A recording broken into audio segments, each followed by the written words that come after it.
সজিমেক হাসপাতাল বগুড়া, মানে শহীদ Ziaur Rahman medical college. ও পুরা নাম নিতে শরম ধরে।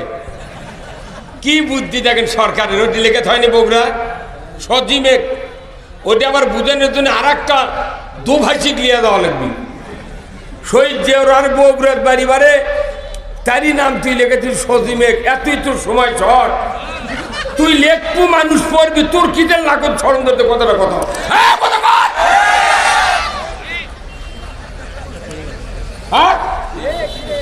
তুই পল্লী বিদ্যুতের সমিতি করেছু, হাসিনা মোদিবার ছবি লম্বা করে মাটি পর্যন্ত টাঙ্গে দিয়েছু, সেটা বাজে না। আর শহীদ জিয়াউর রহমান মেডিকেল কলেজ কতি শরম দ্বারা এখন পলে গেছে, তাও শরম হয়নি।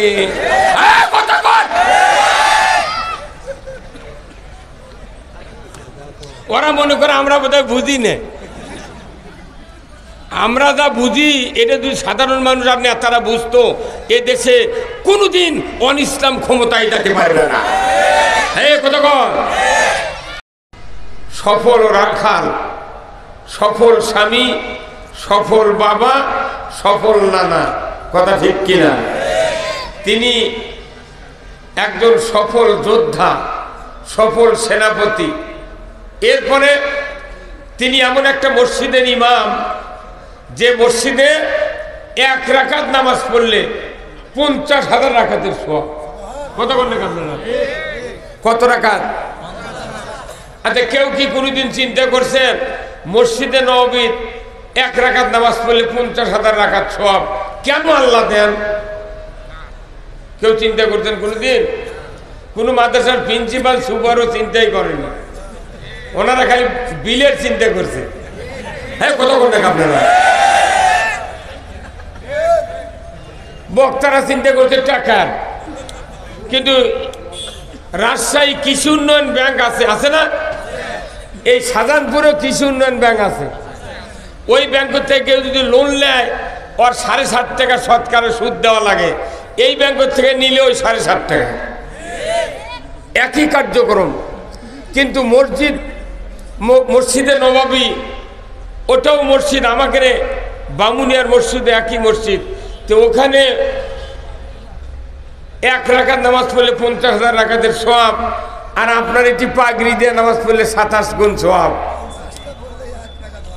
হ্যাঁ, কারণ কি জানেন? কারণটা শোনেন।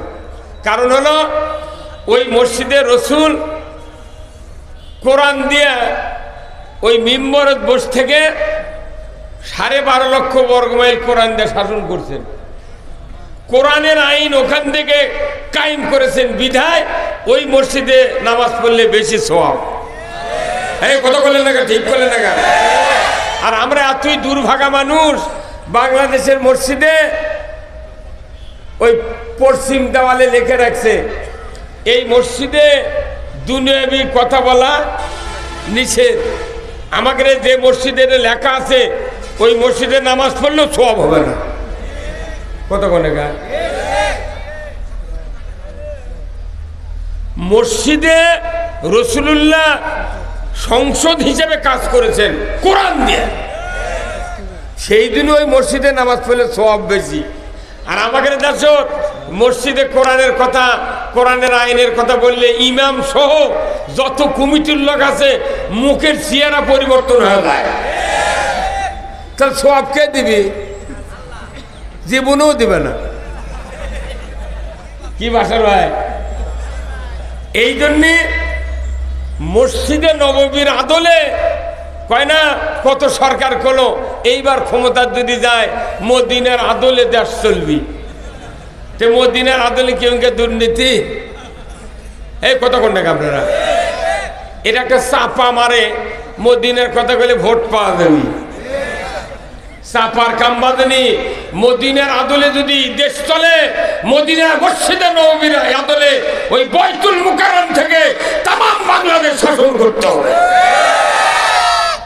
যদি হতো বাইতুল মুকাররমের ইমামের পালার লাগতো না। 5,12,000 মসজিদের ইমাম, তার ভেতরে একজন ইমাম খালি পড়ে গেছে, মোট ইমাম আছে। কারণ কি? আসল মসজিদ বাইতুল মুকাররম, এই 1 নম্বর মসজিদে কোরআনের কথা বিগত যত সরকার এসেছে কোন ইমাম কোরআনের আইন কথা বলে নাই। খালি এই সরকারের ইমাম না, সব সরকারের ইমাম গাঁজাখোর ছিল। তাছাড়া কোরআনের আইনের কথা কেন বলবে না? ওই বয়তুল মুকাররমে যদি কোরআনের রাষ্ট্রের কথা বলতো তাহলে এই বাংলাদেশে ইসলামপন্থীদের উপরে, যারা ইসলাম ভালোবাসে এমন রাজনৈতিক দলের উপরে এত জুলুম, নির্যাতন, ফাঁসি, জেল হতো না। মসজিদ হলো মানুষ তৈরি করার সবচেয়ে বড় মাধ্যম। জুমার দিনে কত বক্তব্য হয় মসজিদে, কিন্তু আসল কথা হয় না। আমি এই জন্যে বললাম, মসজিদে নববীর ইমাম ছিলেন রসুল। কোন মসজিদের? যে মসজিদে 1 রাকাত নামাজ পড়লে 50,000 রাকাতের সওয়াব। তাহলে এই মসজিদ পৃথিবীর সেরা মসজিদ। কথা বল না কেন? নবীজি মসজিদের ইমাম, রাষ্ট্রপতি যে মসজিদের ইমাম, প্রধানমন্ত্রী যে মসজিদের ইমাম, সেই মসজিদে নামাজ পড়লে এইরকমই সওয়াব হওয়ার কথা। উনি আরেকটি গুণে গুণান্বিত, উনি হলেন তাম পৃথিবীর সফল রাষ্ট্রনায়ক। এত বড় সফল রাষ্ট্রনায়ক পৃথিবীতে আর কেউ হতে পারবে না। বলুন তো, আমার দেশের মেম্বার থেকে শুরু করে প্রধানমন্ত্রী পর্যন্ত যদি রসুলের সফল রাষ্ট্রনায়কের আদর্শ মেনে নিতে পারতেন, আমার দেশে সুদ চলত না। আওয়াজ ধীরে হলো কেন? আমার দেশে চুরি হতো না, আমার দেশে জানা হতো না, আমার দেশে দুর্নীতি হতো না, আমার দেশে মসজিদগুলিতে জুতা চুরি হতো না। কিন্তু আমাদের দেশে দাড়ি, টুপি, জুব্বা, ফরজ, ওয়াজিব, সুন্নত, নফল সব মানার লোক আছে, কিন্তু রসুলের শাসন মানার লোক নাই। এই জায়গার ঘাটতি। তো নামাজ, রোজা, হজ জায়গার জেকেরের বক্তৃতা করে লাভ কি? কতক্ষণ লাভ আছে? কিছু লেখা হচ্ছে পল্লী উন্নয়ন একাডেমি। কতক্ষণ কি উন্নয়ন? পল্লী উন্নয়ন একাডেমি, কিন্তু ওটি উন্নয়নের কোনো কাম নাই। খালি ওরখানেই বেতন বাড়াচ্ছে আর ওটি বিল্ডিং করছে। আশেপাশের কোনো পল্লীর গ্রামের সাধারণ উন্নয়ন নাই। কি পল্লী উন্নয়ন একাডেমির ইমামের বেতন 65,000 টাকা মাস, আর বামুনিয়ার ইমামের বেতন 3,000 টাকা। ওই ইমাম জীবনে কোনো ইমাম সম্মেলন করে কয়নি, সরকার আমার ইমাম তুমি বেতন বাড়ে দিলে। ওগুলো ইমাম কি দোষ করছে? ওই খালি নিজে বাঁচিচ্ছে, বাটাম ফাটাবি। এই কথা কোন পল্লী উন্নয়ন করার একমাত্র নেতা তিনি জনাবে মুহাম্মদ রাসূলুল্লাহ। এই জন্যে আমাদের প্রথমে মেনে নিতে হবে রসুলের নেতৃত্ব। কারা কারা নেতৃত্ব মেনে নিতে চান? দুহাত তুলে আল্লাহকে দেখা। লিল্লাহে তাকবীর, নারাই তাকবীর।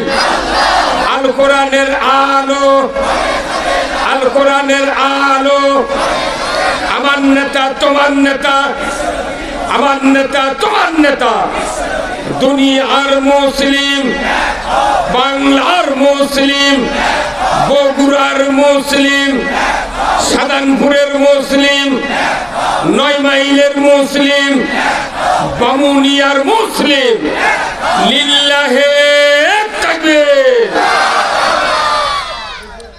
রাসূলের নেতৃত্ব, আল্লাহর আনুগত্য, এটাই হলো মুক্তির দুটা পথ। হ্যাঁ, কথা বল না। আমরা রাসূলের নেতৃত্বের ব্যাপারে অনেক কথা বললাম।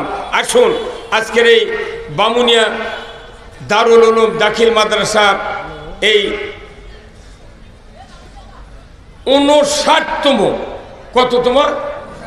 ওরে বাপ রে বাপ, 59তম অধিবেশন। এই তাফসিরুল কোরআন মাহফিলের সম্মানিত সভাপতি সাহেব জনাব আলহাজ মুফতি মোহাম্মদ আব্দুল কাদের, পেশ ইমাম কেন্দ্রীয় দামি মসজিদ এবং সভাপতি ইমাম মুয়াজ্জিম সমিতি বগুড়া। আল্লাহ এই মুরব্বীকে আল্লাহ আব্দুল কাদের ভাইকে দিনের জন্য কবুল করুক, বলুন আমিন। উনি কি আছেন? শহর সভাপতি জনাব আলহাজ মাওলানা মোহাম্মদ সুলতান আহমেদ, সাবেক সুপার অত্র মাদ্রাসা। আপনি মারহাবা, আল্লাহ ওনাকে সুস্থ রাখুক, কোন আমিন। জনাব আলহাজ মোহাম্মদ আব্দুর রহিম, বিশিষ্ট সমাজসেবক 9 মাইল, আল্লাহ ভাইজানকে দিনের জন্য কবুল করুক, বলুন আমিন। সঞ্চালনায় জনাব মোহাম্মদ দেলোয়ার হোসেন, এমডি, সততা সিডস কোম্পানি লিমিটেড ও সেলফ পয়েন্ট 9 মাইল, আল্লাহ ভাইজানকে উন্নত মানের সেবা দেওয়ার তৌফিক দান করুক, বলুন আমিন। প্রধান অতিথি বগুড়ার এই গাবতলী সহ কৃতি সন্তান জনাব মোহাম্মদ হেলালুজ্জামান তালুকদার লালু ভাই, সাবেক এমপি, বিএনপি চেয়ারপারসনের উপদেষ্টা ও সিনিয়র সহসভাপতি কৃষক দল কেন্দ্র নির্বাহী কমিটি, আল্লাহ ভাইজানকে ইসলাম দিন বোঝার তৌফিক দান করুক, বলুন আমিন। জনাব সম্মানিত অতিথি জনাব আলহাজ মোহাম্মদ বেলায়েত হোসেন, এমডি যমুনা স্পেকেট নাকি Spacetech joint venture limited 9 mile Shahjahanpur Bogura, জনাব সহকারী অধ্যাপক ডাক্তার মোহাম্মদ আবুল আলম, সাবেক বিভাগীয় প্রধান কার্ডিওলজি বিভাগ, সজিমেক হাসপাতাল বগুড়া, মানে শহীদ জিয়াউর রহমান মেডিকেল কলেজ। ও পুরা নাম নিতে শরম ধরে, কি বুদ্ধি দেখেন সরকারের। ওটি লেখে হয়নি বগুড়া সজিমেক, ওটা আবার বুঝানোর জন্য আর একটা দুভাষী লিয়ে দেওয়া লাগবে। শহীদ জিয়াউর রহমান বগুড়ার বাড়ি বারে তারই নাম তুই লিখেছিস সজিমেক, এতই তোর সময় শহর, তুই লেখবো মানুষ পড়বি, তোর কিদের লাগত স্মরণ করতে কথাটা কথা।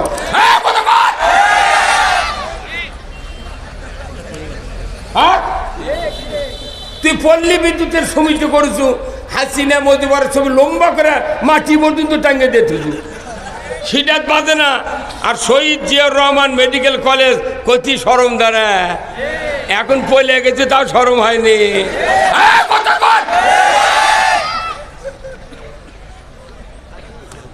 ওরা মনে করে আমরা বোধহয় বুঝি না,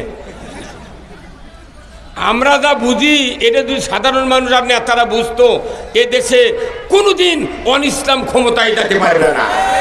হ্যাঁ কতক্ষণ। এরপরে প্রধান পৃষ্ঠপোষক জনাব মোহাম্মদ আবুল বাশার, আমার খুব কাছের লোক, উনি আমার বাড়ি 2 বার গেছেন, সাবেক উপজেলা চেয়ারম্যান ভারপ্রাপ্ত ও সাবেক আহ্বায়ক শাহজাহানপুর উপজেলা বিএনপি, আল্লাহ ভাইজানকে উমারের মতো যোগ্যতা দিক, বলুন আমিন।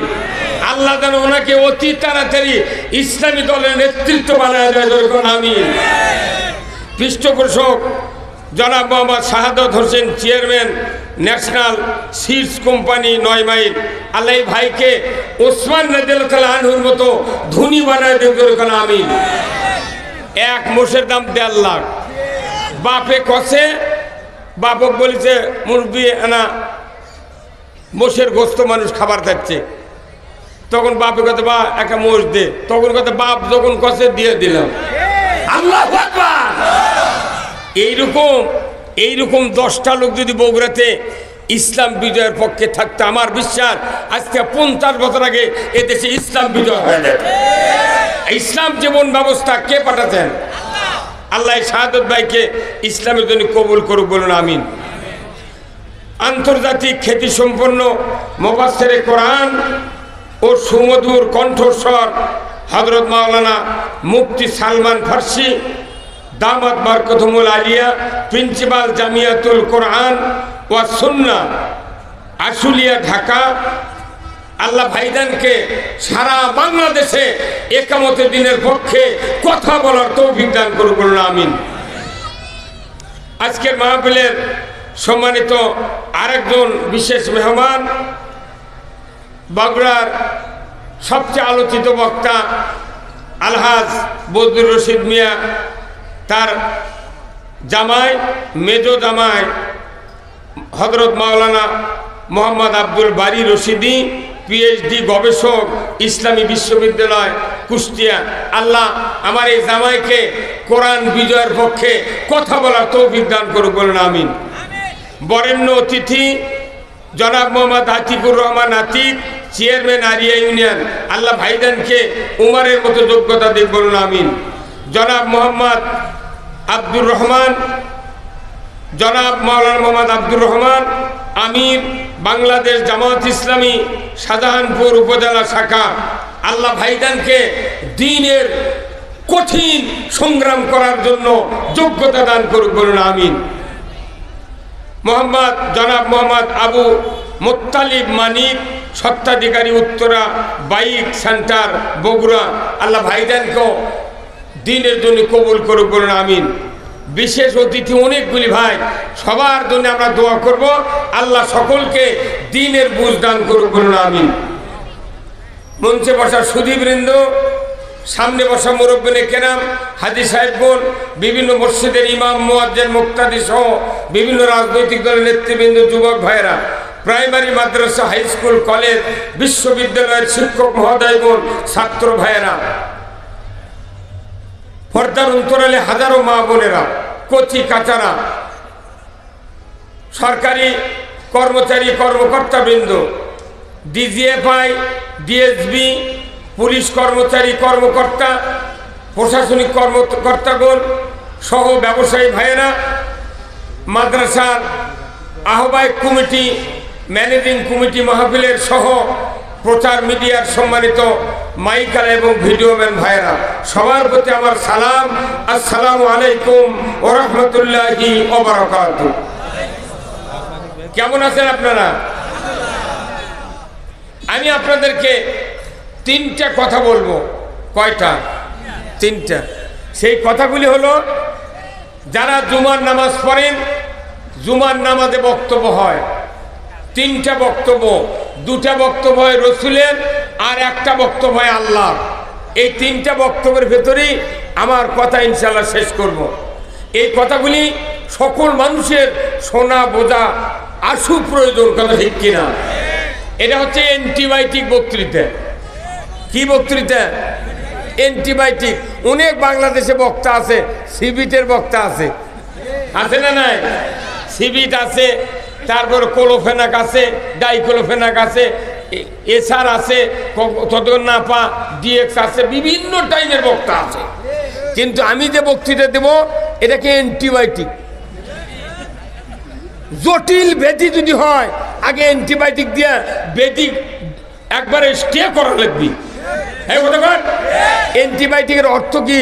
ওই ব্যাধিটা স্টে করা, ওই যাতে সামনে এগোতে না পারে। কথা কি? তাহলে আসুন, আল্লাহ তাআলা কোরআনে বলছেন, ইন্নাল্লাহা ইয়া'মুরু বিল আদলি ওয়াল ইহসান ওয়া ইতা'i যিল কুরবা ওয়া ইয়ানহা আনিল ফাহশাই ওয়াল মুনকার ওয়াল বাগি ইয়া'যুকুম লা'আল্লাকুম তাযাক্কারুন। এই বক্তৃতা কেউ না শোনা আছে? কেউ না শোনা নাই? সব মানুষ শোনে, ইমামও পড়ে, কিন্তু অর্থ মুক্তা দিকে একদিনও কয়নি। কেউ বলেনি। ভাইরা আমার, কোরআনুল কারীম এই আয়াতটা আমাদের সামনে, এই কথাটা এত গুরুত্বপূর্ণ, যার কারণে কোরআনের এই বক্তব্য প্রতিদিন কোটি কোটি মানুষের সামনে ইমাম সাহেবগণ জুমার দিনে আলোকপাত করেন। যে ব্যক্তি শুধু জুমার নামাজ পড়ে, ওই ব্যক্তিও এই কথা শোনে, যে তাহাজ্জুদ পড়ে সেও শোনে, যে 5 ওয়াক্ত পড়ে সেও শোনে, যে হজ করে সেও শোনে, উমরা করে সেও শোনে, যে রাজনীতি করে সেও শোনে, যে বাম রাজনীতি করে সেও শোনে, ডান রাজনীতি করে সেও শোনে। আর যারা আল্লাহর আইন বিজয় করতে চায় তারাও এই কথা শোনে।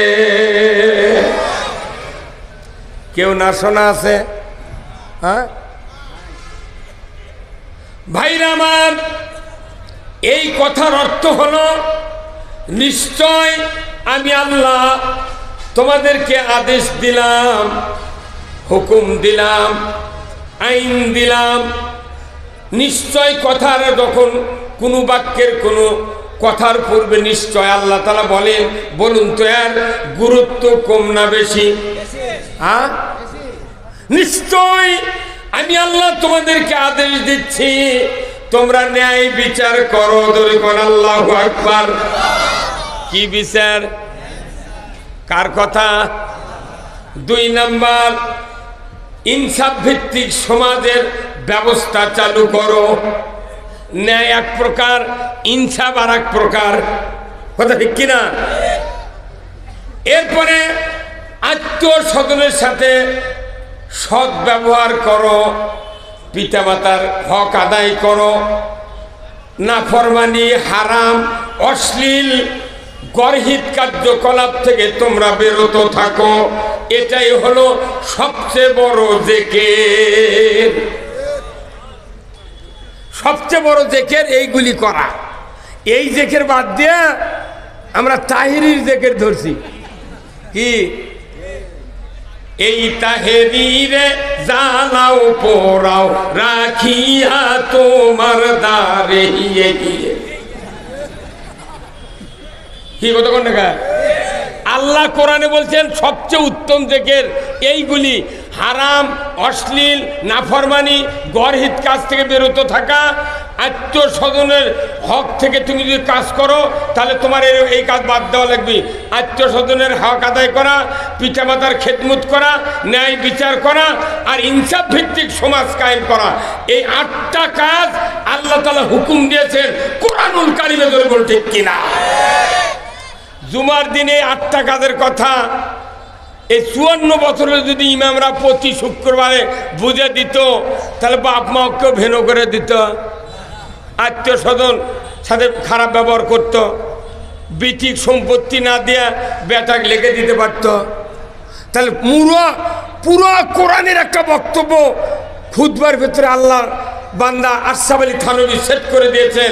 বান্দা, সবচেয়ে বড় জিকির কোরআন যা বলেছে এই কাজ করা।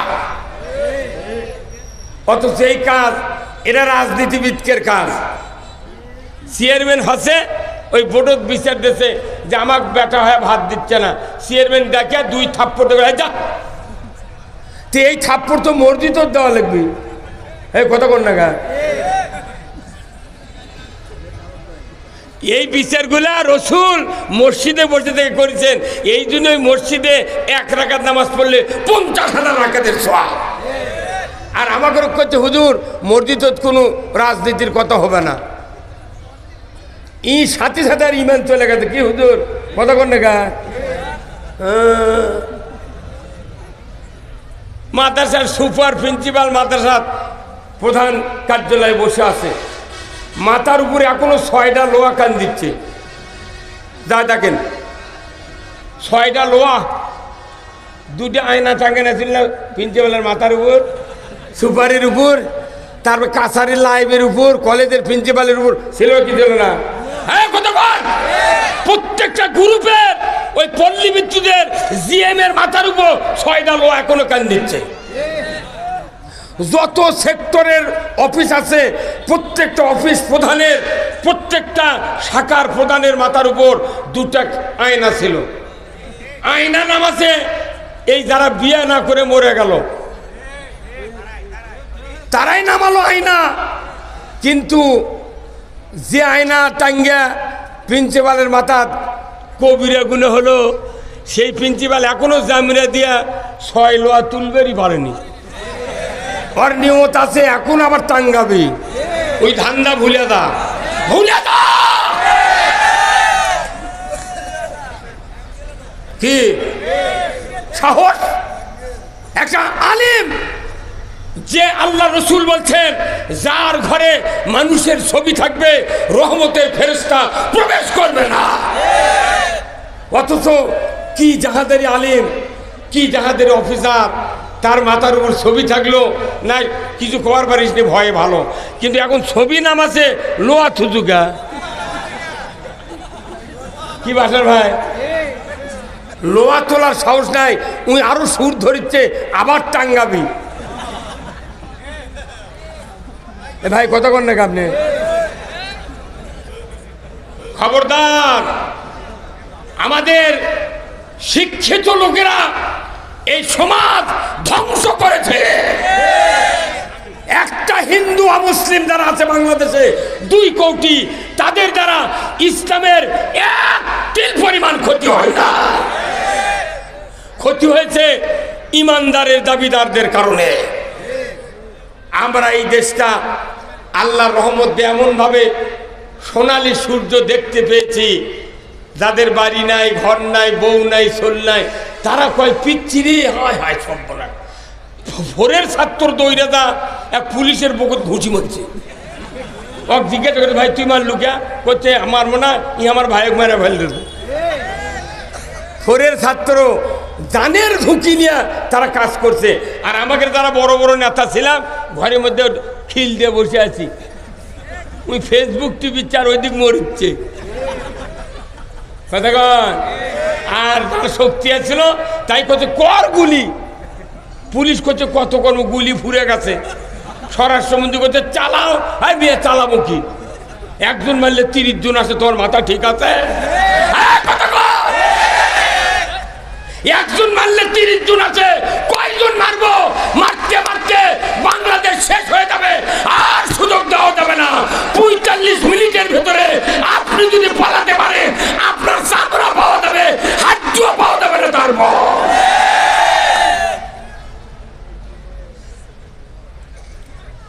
ওই সময় যদি এই জাতির সন্তানেরা এত বড় একটা প্রতিবাদ না দিত, 6 তারিখে 5 তারিখে যদি প্রেক্ষাপট পরিবর্তন না হতো, আমার দেশের কমপক্ষে 20 লক্ষ লোক পরের রাত্রি জেলখানা দুটে যেত। ঠিক ভাই না? জোরে কন আপনি। হ্যাঁ, সবই তো ঠিক, ইসলামও ঠিক কথা কন না। ইসলাম এসেছে মানুষগুলিকে নিরাপত্তা দেওয়ার জন্য, মুক্তি দেওয়ার জন্য। বলুন তো, আল্লাহর নির্দেশ ন্যায় বিচার করো, কোরআনের আইন ছাড়া ন্যায় বিচার কায়েম করার একটু বন্ধু বান্ধব পৃথিবীতে নাই। এই কোরআনের আইন হলো ন্যায় আইন, কথা ঠিক কিনা? এই কোরআনের বিচারই হলো ইনসাফ ভিত্তিক বিচার। এই কোরআনে একটা আয়াত আছে যেটা আর 1 মাস পর এ দেশের জমিনে কায়েম হবে। ইয়া আইয়ুহাল্লাযীনা আমানু কুতিবা আলাইকুমুস সিয়ামু কামা কুতিবা আলাল্লাযীনা মিন ক্বাবলিকুম লাআল্লাকুম তাত্তাকুন। জোরে বল আল্লাহু আকবার। এটা কোন মাসের আয়াত ভাই? কোন মাসের? কোন তো রমজান মাসে। এই আয়াতটা পড়লি সাধারণ মানুষ বুঝতে পারে এটা রোজার আয়াত, তাই না? আমার আল্লাহ বললেন, ইয়া আইয়ুহাল্লাযীনা আমানু কুতিবা আলাইকুমুস সিয়ামু কামা কুতিবা আলাল্লাযীনা মিন ক্বাবলিকুম লাআল্লাকুম তাত্তাকুন। ইমানদারের উপর রোজা ফরজ। করেন আল্লাহু আকবার। যারা ইমানদার তাদের উপর রোজা ফরজ করেছেন কে? তাহলে ইমানদারের উপর রোজা ফরজ।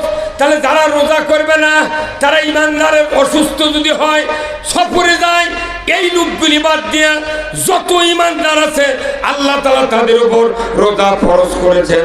কথা ঠিক কিনা? তাহলে বলুন তো, এই রোজার বিরুদ্ধে কি কেউ কথা বলে? হ্যাঁ, এই সাধারণপুরে যদি এই 9 মাইলে 100 জন ইমানদার যদি টুপি বাঁধা দেয়া খালি মিছিল করে, রোজা করব না, করতে দেব না, হিন্দুরাও তো পিটপি, তুই করবো না করবে, তুই মানুষ করবে দেব না, কে ধর কত টাকা? তাহলে রোজা ফরজ করেছেন কে? তার বিরোধিতা করলে তার বেতন না কি বাটাম ফাটাবে। ওর হিন্দুরা পিটা লাগবে আগে, পিটপে লাগবে আগে, মুসলমান পিটবে না, হিন্দুরা পিটবে। যেহেতু আল্লাহ ফরজ করেছেন, এই জন্য রোজার বিরুদ্ধে আওয়ামী লীগ, বিএনপি, জাতীয় পার্টি, জাসদ, সুদারু, মদারু, জুয়ারু, জামাত, তবলিগ, হেফাজত, নেজামি ইসলাম, খেলাফত মজলিস, চরমোনাই, বাংলাদেশের কেউ রোজার বিরুদ্ধে বিরোধিতা করে না। কারণ করে না, এটা কার হুকুম? আল্লাহর হুকুম। কুতিবা আলাইকুমুস সিয়াম, রমজানের রোজা ফরজ। আলহামদুলিল্লাহ।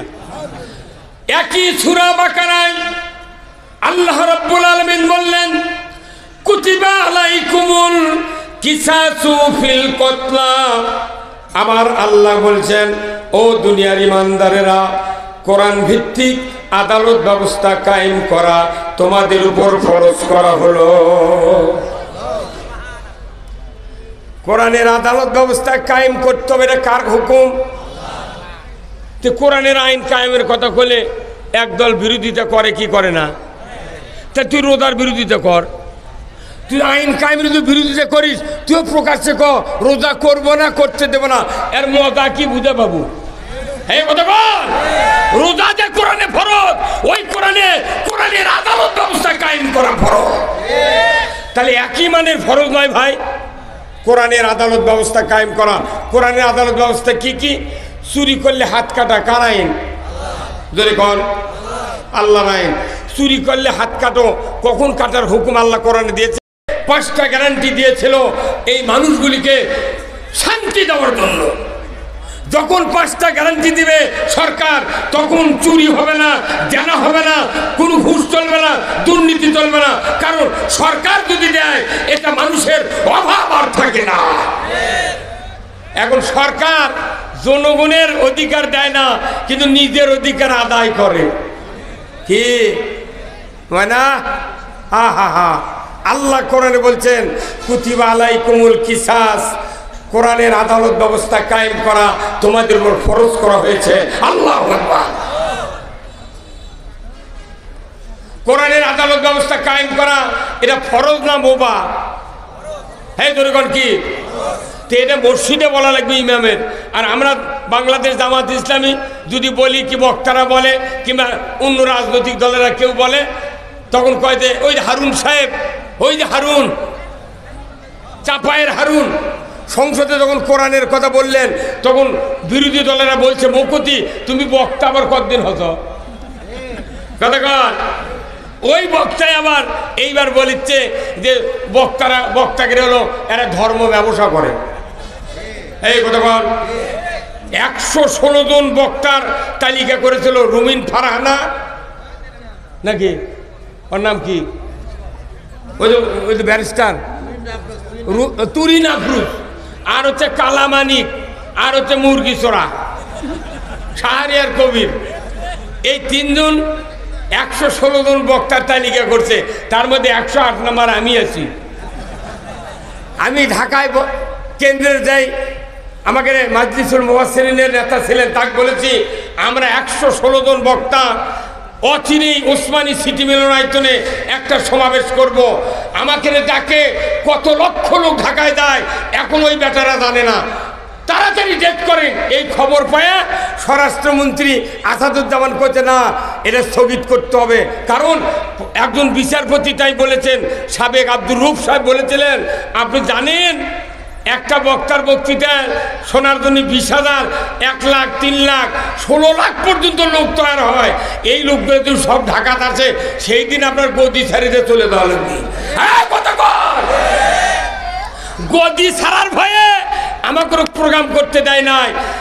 তুমি কেমন করে বললে যে এটা ধর্ম ব্যবসায়ী?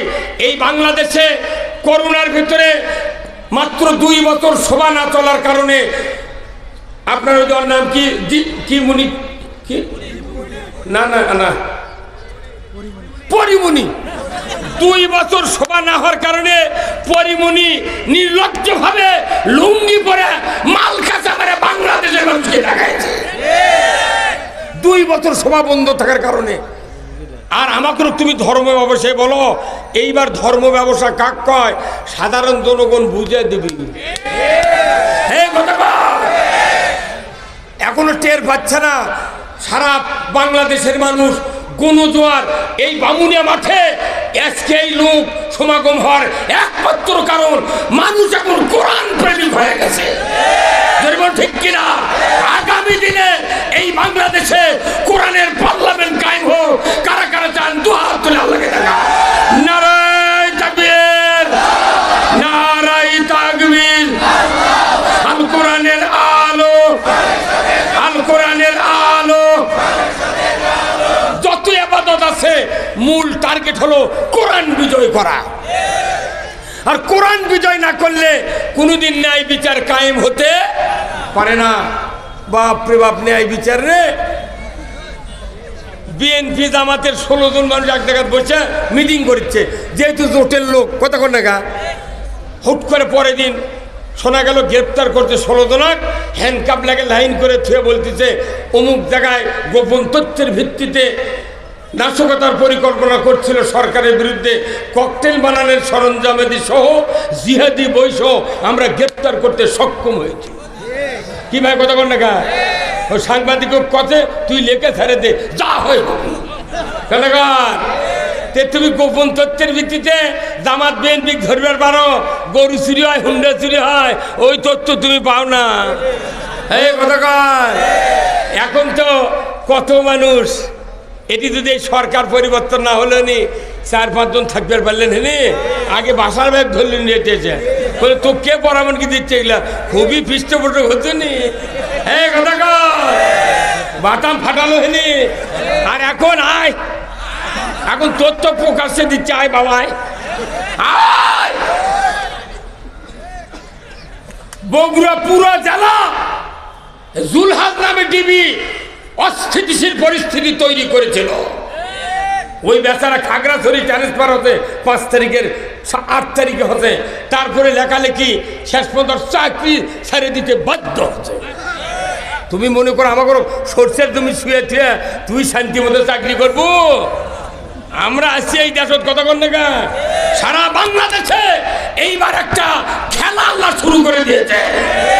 আমরা কাজ করি না করি আল্লাহ তাআলা অন্তরে এমন ভাবে মানুষের ইনকারেজ করে দিচ্ছে, প্রত্যেকটা মানুষ অমুসলিম যত রাজনৈতিক দল আছে প্রত্যেকটা দলের ভেতরে ইসলামের একটা ফিল্ম সৃষ্টি করে দিয়েছে। হ্যাঁ, কিভাবে একটা অটো মেশিনের মতো কথা কন। এই সুযোগ আর হাতছাড়া করা যাবে না ভাই। বিএনপি 100 আর 12টা ইসলামী দল 200, তাহলে কত হলো? 300 সিটলে আমরা ইসলাম কায়েম করবো। এই কথা কোন না বিএনপি দেবো ভাই, তোমাকে 3 বার আমরা দেখেছি, তোমরা খালি বিরোধী দল হয়ে থাকো, আমরা আগে ইসলাম কায়েম করি। যদি ইসলাম কেউ না মানে তোমাকে কিয়ামত পর্যন্ত ক্ষমতা দেবো। কিন্তু পেলাপেলি করলে যদি ফসকা দেয়, এখনই হাসিনা চাপাই নবাবগঞ্জে ভারতের লোক দিয়ে হাসলিয়া বোমালিয়া পেটে দিচ্ছে। ভারতের মোকাবেলা করার জন্য চাপাইয়ের লোক জীবন দিয়েও প্রতিবাদ দিচ্ছে। কথা কিনা? দরকার হলে এই বগুড়া থেকে 10 লক্ষ লোক চাপাই দিয়ে আমরা মোকাবেলা করবো।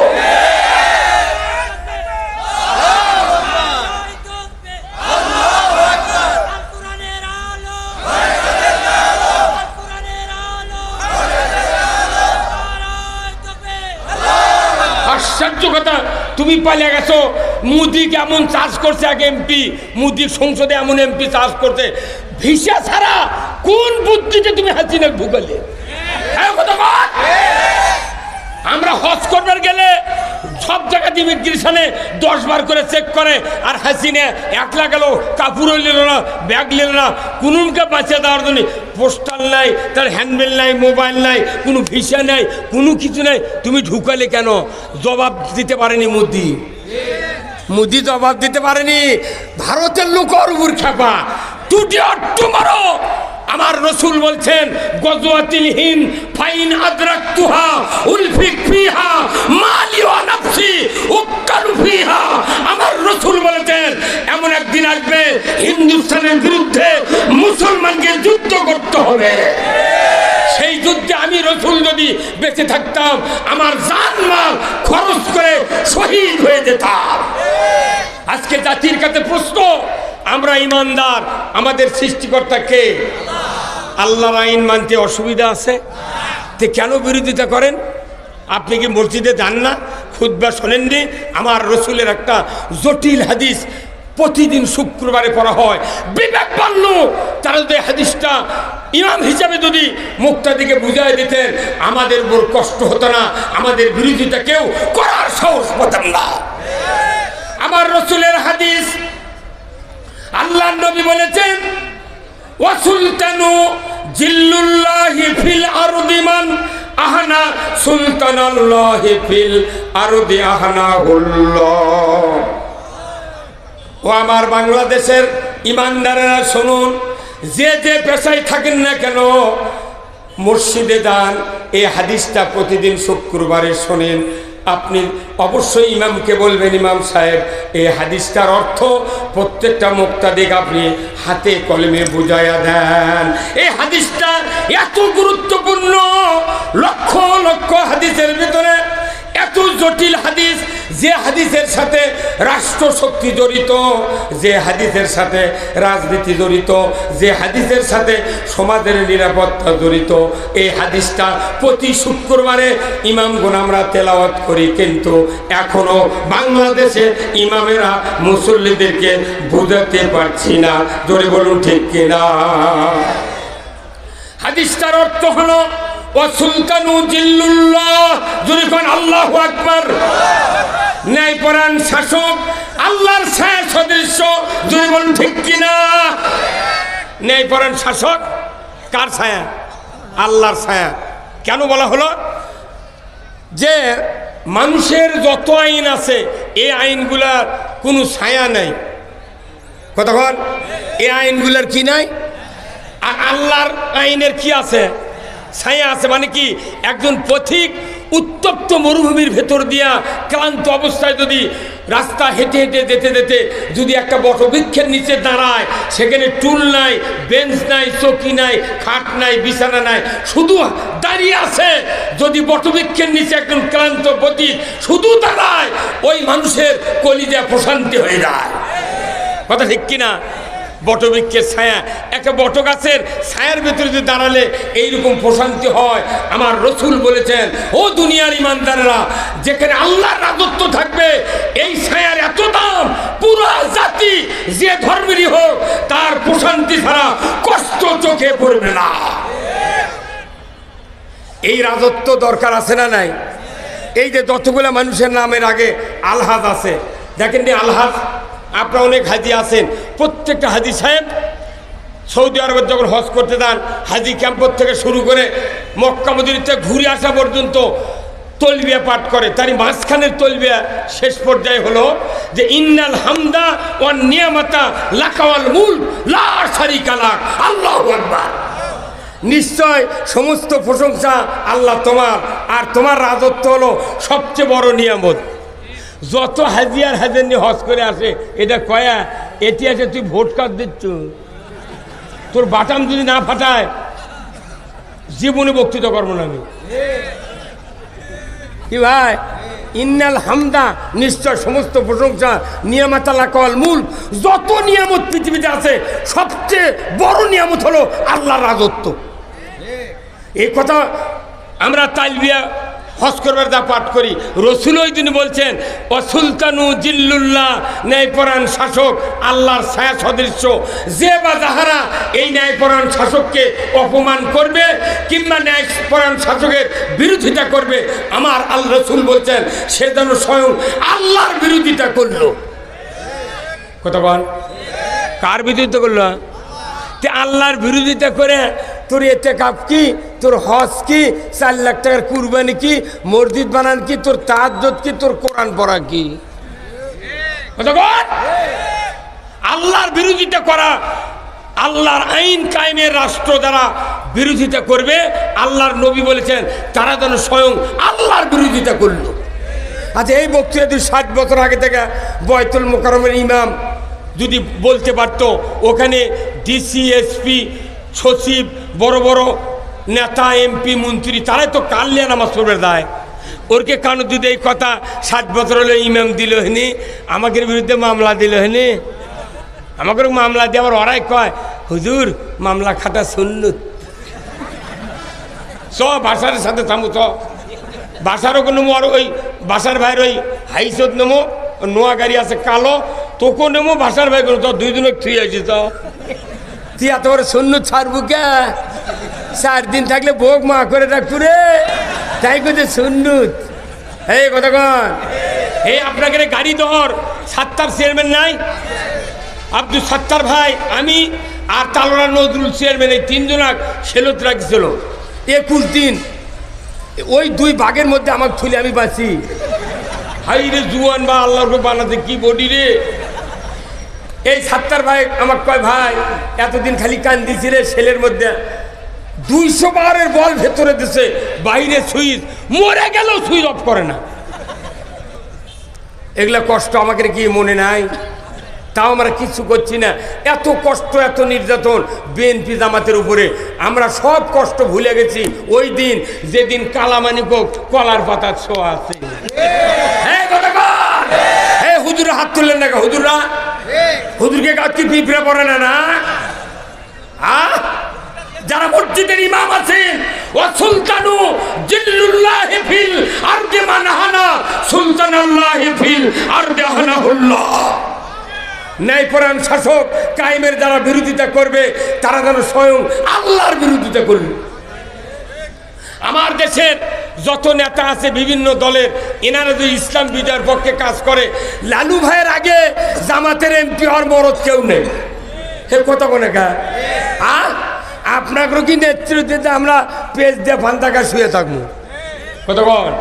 কিন্তু আপনি এই যে আমার বাসার ভাই আমাকে দাওয়াত দিতে গিয়েছিলেন, আমি ওনাকে দাওয়াত দিচ্ছি, ভাই বহু দল তো ফুটবল ত্যাগ করলেন, একটাবার ইসলামের পক্ষে আসেন রে, উমারের সাথে বেহেশতে থাকবেন, কোনো টেনশন নাই। আমার রাসূল বলছেন 7 প্রকার ব্যক্তি আরশের নিচে জায়গা পাবে। তার 1 নম্বর হলো আলিমাম আদিলুন, ন্যায়পরায়ণ বাদশাহ। আল্লাহু আকবার। ন্যায়পরায়ণ বাদশাহ মানে কি?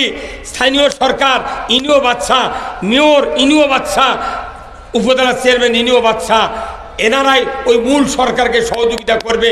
প্রত্যেকটা নেতা যদি ইসলামের পক্ষে থাকে, আল্লাহর ইজ্জতের কসম, আমি বক্তার 10,000 বছর আগে তারা জান্নাতে যাবে। কিন্তু আমরা এটা বুঝাতে পারছি না, কারণ কি?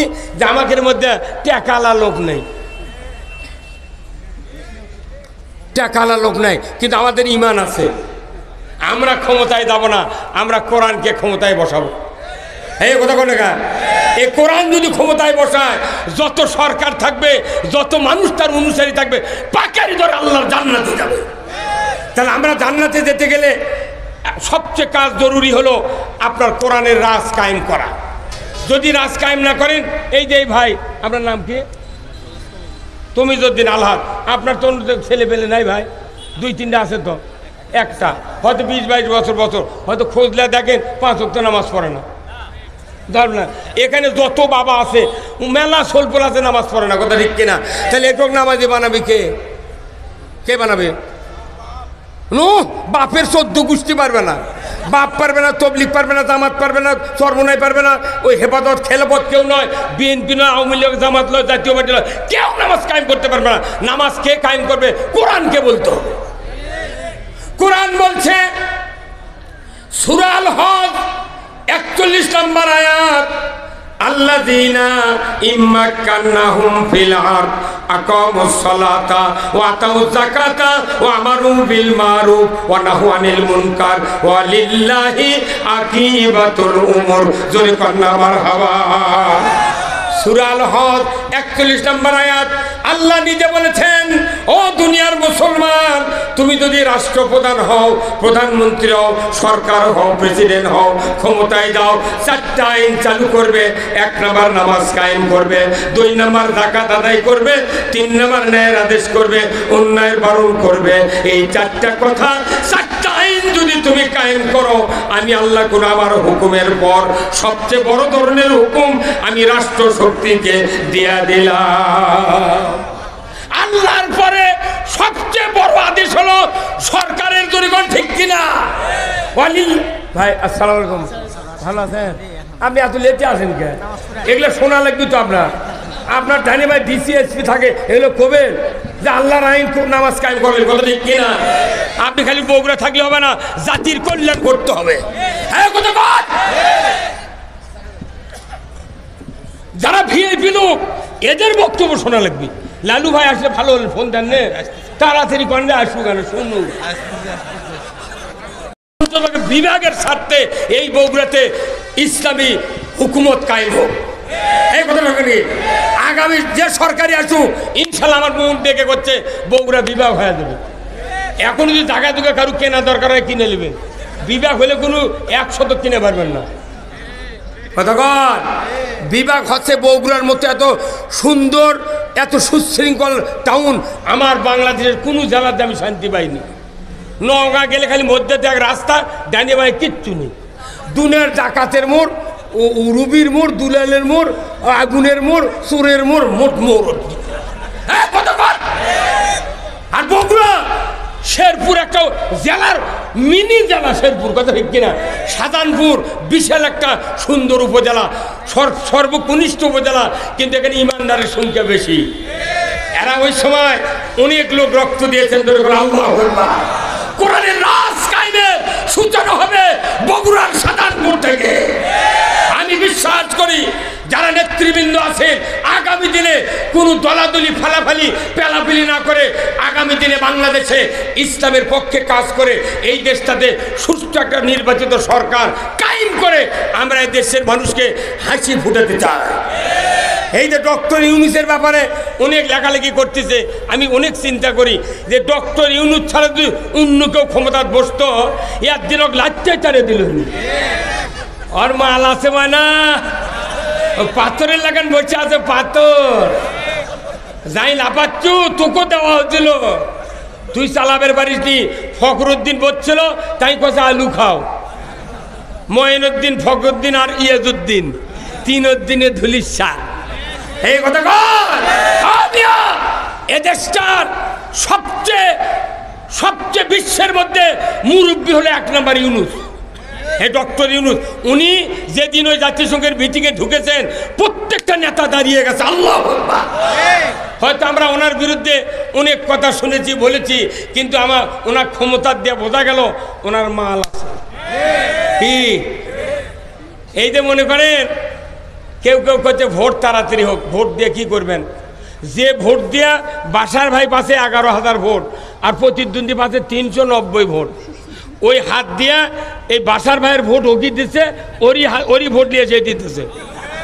তাহলে এই হাতগুলা খারাপ, ওরাই তো সিয়ারত বসে আছে। তখন না সরে যদি দিই উনি আবার ভোট উনকে করবি। আল্লাহ কোরআনে বলছেন, জ্ঞানের কথা শোনেন, আল্লাহ কোরআনে বলছেন যে আমি মাথার নামে আয়াত দিছি, ব্রেনের নামে দিছি, জিহ্বার নামে, দাঁতের নামে, মুখের নামে, নাকের নামে, কানের নামে, চোখের নামে, এরপরে আত্মা রুহুর নামে, এরপরে হাতের নামে, পায়ের নামে, প্রত্যেকটা অঙ্গের নামে কোরআনে আয়াত আছে, আছে না নাই? আচ্ছা বলেন তো এইগুলো অঙ্গের মধ্যে সবচেয়ে দামি অঙ্গ কোনটি বন্ধ? অতি সোজা পিএইচডি করে আসা লাগবে আমার কাছে। যার চোখ কানা হয়ে গেছে ওরই ক্ষতি হবার, বইয়েরও ক্ষতি হয় না। কত মানে কে ভাই, আমার চোখ কানা হতে বাসের ভূতে লেগে আমার ক্ষতি হবি, আমার স্ত্রীর কিছু হবি, জীবনে আউ কবে না, খালি হয়তো কবার লাগবে হারে আপনার কি আছে। কতক্ষণ যার কান ঠসা শুনবার পায় না ওনার ক্ষতি হবি, ওনার মায়েরও ক্ষতি হবে না। আমার পা রেল স্টেশনে লাইনত পরে পা কাটা গেছে, আমার কষ্ট হবে, আমার বাবার কিছু হবে না, গ্রামের কিছু হবে না, দেশের কিছু হবে না। আমার যতগুলো আমি মারা যাই আমার ক্ষতি হয়, কিন্তু দুনিয়ার কারু ক্ষতি হয় না, দুনিয়ারও কোনো ক্ষতি হয় না।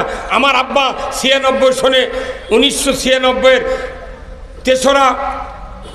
2রা নভেম্বর মারা গিয়েছেন। আমার বাপ মরে গেছে, দুনিয়া আরও ভালো হবে।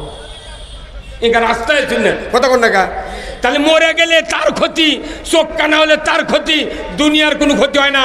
আমাদের মাথার থেকে পা পর্যন্ত যতগুলি অঙ্গ আছে, 2টা অঙ্গ আছে, এই 2 অঙ্গ যদি ক্ষতি হয় দুনিয়ার ক্ষতি, ওই মানুষের ক্ষতি, এই ক্ষতির সাথে পুরো জাতি জড়িত। সেই 2টা অঙ্গের নাম হলো 2টা হাত। কয়টা হাত? আমার আল্লাহ কোরআনে বলছেন জাহারাল ফাসাদু ফিল বাররি ওয়াল বাহর বিমা কাসাবাত আইদিন নাস।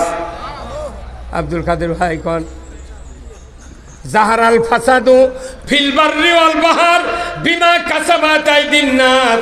জলস্থলে যা কিছু ঘটে বান্দা তোমাদের দুই হাতে করা কাজের ফল। তার মানে হাত ঠিক দুনিয়া ঠিক, হাত খারাপ দুনিয়া খারাপ। এই 16 বছর সরকার হাতত ব্রেক দিয়ে দিয়েছিল, এইভাবে কোনো ভোট দিবার পারবো না, এই কথা বল না। তাহলে এই বাংলাদেশ খারাপ করলো এই হাতের জন্য, কথা ঠিক কিনা? হাত খারাপ, বাংলাদেশ খারাপ। আজকে আল্লাহ তাআলা আমাদের হাত কি করে দিয়েছেন? হাত খুলে দিয়েছেন। এখন বাংলাদেশ একবার শান্তিতে ভরে গেছে, কথা ঠিক কিনা? মাত্র 16,000 লোকে দেশ ভালো চালাতে পারেনি, কিন্তু মাত্র 14 জন লোক বাংলাদেশ ঠান্ডা করে দিয়েছে। কি এনা কষ্ট হবি, গরিবের যদি হাতত সংসার যায় এনা কষ্ট হবি ভাই, তো এই কষ্ট মানে নেওয়া লাগবে। কিন্তু সরকারি অফিসাররা এরাই বেশি উৎপাত করছে, স্ট্যাটাস দিচ্ছে, ইটার দাম বেশি ওটার দাম বেশি। তার মানে কি ওরকে ঘুষের টাকা কমে গেছে। এখন বেতনে হাত পড়তে গেলে বেতনে হাত পড়তে দেখে ওরাই লাফাচ্ছে, আর গরিব মানুষে ভ্যান ছেলে সোলপোল বাজার পারছে না। 60 টাকা কেজি আলু, 25 টাকা কেজি মূলো, ই খায় কি দেয়া? আমি এই বাংলাদেশে যদি সরকারি অফিসার আর যত প্রশাসনিক কর্মকর্তা আছে এনারা কোনোদিন ভোট দেয় না। ভোট দেয় কল্যাণালা, মূলালা, কসমেটিক আলা, বাদামালা, বাগুনালা, ভ্যানালা, রিক্সালা। সাধারণ জনগণের ভোট নিয়ে দেয়, ওরাই বেতন বাড়ায়। কি আজ ইউরিয়া সারের দাম কত? 1360 টাকা। টিউনিশিয়া ফসফেট নাই, ইরি মৌসুম চলিচ্ছে, সার নাই, ইউরিয়ার দাম বেশি। কোনোদিন সংসদে এনে মারামারি হলো না। অ্যামিস্টার টপ একটা ওষুধ, এই ওষুধ না দিলে ধানের দানা হয় না, চিটা ছাড়ে না, ছত্রাকে শেষ হয়ে যায়। এই অ্যামিস্টার টপ 1630 টাকা বোতল। সরকার কি পারতো না যে আমরা 500 টাকা বিক্রি করবো এই বোতল, আর বাদ বাকি টাকা আমি সরকার কোম্পানির দেবো, জনগণকে 500 টাকা দিয়ে দাও? সরকার পারতো না? কিন্তু সরকার এগুলো করবে না, খালি মাল গোছাও, মাল গোছাও, কথা বল না। এই যত টাকা বাংলাদেশে আছে এই টাকা যদি খালি সঠিকভাবে ইউটিলাইজ হতো, সঠিকভাবে যদি বন্টন হতো, আমার বিশ্বাস বাংলাদেশ টুডে অর টুমরো সব দিক দিয়ে নিরাপত্তা দিতে পারবে, কথা ঠিক কিনা? এই জন্য আসুন আমরা বলতেছিলাম খয়রুল কুরুনি কারনি সুম্মাল্লাযিনা ইয়ালুনাহুম। তৃতীয় বক্তব্য রাসূলের খয়রুল কুরুনি কারনি সুম্মাল্লাযিনা ইয়ালুনাহুম সুম্মাল্লাযিনা ইয়ালুনাহুম। কার বক্তব্য এটা কোন? তো আল্লাহ। এই বক্তব্য হলো রাসূলের। মসজিদে নববীতে উনি যখন রাষ্ট্রপ্রধান, ওই সময় উনি বলেছেন খয়রুল কুরুনি কারনি সুম্মাল্লাযিনা ইয়ালুনাহুম সুম্মাল্লাযিনা ইয়ালুনাহুম। আমার নবী বলেছেন আমার যুগ হলো সেরা যুগ, আমার যুগ হলো সোনার যুগ, আমার যুগ হলো সবচেয়ে নিরাপত্তার যুগ। জোরে বলুন ঠিক কিনা? আমার সভাপতি সাহেব আব্দুল কাদের ভাই, উনি আমার অনেক মুরব্বী, উনিও খতিব, উনিও মসজিদে জুমার খুতবা দিয়েছেন। আমার সভাপতি সাহেব মুরব্বী, ইনিও খুতবা দিয়েছেন, কথা ঠিক কিনা? উনিও বলেছেন খয়রুল কুরুনি। প্রায় ওনার বয়স 90 বছর। 90 বছর হলে বাংলাদেশে বলছেন খয়রুল কুরুনি কারনি। আমি 47 বছর হলে ইমামতি করি, আমিও বলি খয়রুল কুরুনি কারনি। কোনো মুক্তাদি কোনো মোতাল্লি ইমামের সাথে প্রতিবাদ করে নাই। হুজুর আপনি খয়রুল কুরুনি কারনি বলছেন, রাসূল বলেছেন আমার যুগ সেরা যুগ, আপনি যে খুতবা করতেছেন খয়রুল কুরুনি, আপনার যুগ কি সারা যুগ? কে ভাই আমাদের যুগ সারা যুগ ভাই? হ্যাঁ আমাদের যুগ কি সারা যুগ? আমাদের যুগ তো সারা নাই। আমাদের যুগের সুদ আছে, চুরি আছে, জেনা আছে। কি কথা কোন টাকা? এই তো ওই ভাই বগুড়া বড় মসজিদের ইমামতি করেছেন, উনি অনেক দিন আমি দেখেছি বড় মসজিদের জুতা থয় হলো ওই বাংলাদেশ ব্যাংকের টাকা থর বাক্স এইভাবে থোতে, সামনে থোতে। এখন মুসল্লি জুতা ও দুপুরে জুতো এইভাবে ধরে আগে জুতা চৌকাট পার করে, তারপরে নামাজি ঢোকে। জুতো কি ভাগ্যবান রে বাংলাদেশে, জুতো আগে জুম্মার ঢোকে, তারপরে মুসল্লি ঢোকে। দেখিতেন কোনোদিন? দেখিতেন? হ্যাঁ কথা কর। সেই জুতা লিয়া দা ওই বড় মসজিদের ওই প্রত্যেকের মধ্যে বাংলাদেশ ব্যাংকের টাকার বক্স আছে, ইঙ্গার থয় থুইয়া কোনো মুসল্লি আছে চোখ মুজে নামাজ পড়ে কি পড়ে না? হ্যাঁ ওই চোখ মুদে সেজদাত গেছে, ওটার সময় চোখ মেলে দেখে জুতো আছে নাকি। এই কতক্ষণ জুতো, তাহলে বাংলাদেশের মানুষের নামাজও পড়া লাগবে, জুতো পাহারা দেওয়া লাগবে। কতক্ষণ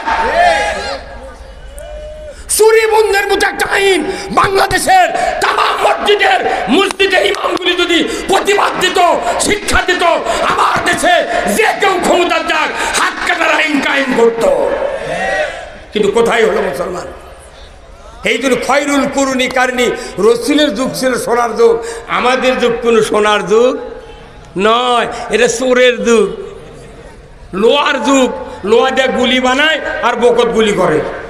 আর রসুলের যুগ ছিল সোনার যুগ। এই সোনার যুগ তৈরি হবে কি দিয়া? হুজুর আগামী শুক্রবারে এই সোনার যুগ কিভাবে নবী তৈরি করেছিলেন সেই বক্তব্য দিতে হবে। বলুন তো রসুল ওই সময় মূর্খর সমাজে সোনার যুগ কি দিয়ে তৈরি করেছিলেন? জনগণ কি দিয়া? এই কোরআন দিয়া। মানে কি মূর্খ মানুষরা ছিল কোরআনের আন্ডারে, আর এখন শিক্ষিত মানুষের আন্ডারে আছে কোরআন। ওরা সব জানে, পিএইচডি করেছে, এ পাস বিএ পাস, আর কি কোরআনের কথা জানে না ভাই। কিন্তু কিছু কয় না, এই কোরআনের আইন ওরকে সহ্য হয় না। কিন্তু জনগণ যদি সহ্য করে নেয় এইবার একটা খেল করা সম্ভব। কতক্ষণ না একটা বার কোরআনের আইন আমরা দেখতে চাই বাংলাদেশে, দল মত নির্বিশেষে। কোরআনের আইন ছাড়া পৃথিবীতে নিরাপত্তা, সুশাসন, ন্যায়বার বিচার কোনোদিন সম্ভব নয়। 47 বছরের বক্তৃতা করি রে, হ্যাঁ হ্যাঁ মামলা দিয়ে 14 বার জেলত তুলিছে। আমার জেলখানা ঢোকার সময় আমার কত হুজুর টুপি খোলেন, কে কত চুল আনা বড় আপনার, দেখি তো চুলের মধ্যে কিছু আছে নাকি। আমি কি করালাম, টুপি খুললাম, তার করছে কেন হাত দিয়ে বাড়ি দেন চুলত, কে কোথায় কাঁদার পুরো টুরো আছে নাকি দেখি। আমার বারে আমি 40 বছর আগে বিয়ে পড়াচ্ছি একজনের, আমি 201টা বিয়ে পড়াচ্ছি। বিয়ে করার 12 বছর আগে ইমামতি করি, 40 বছর আগে বিয়ে পড়াচ্ছি। ওই মানুষের একটা ব্যথা হতো, হুজুর উই আবার 13 সালে আমার নামে মামলা দিতে। মনের দুঃখে বিয়ে না পড়ানোর সিদ্ধান্ত নিয়েছি। দেখি বিয়ে পড়াবো না, তোরা বউ পাস কেমনি, তোরকে সোল হয় কেমনি।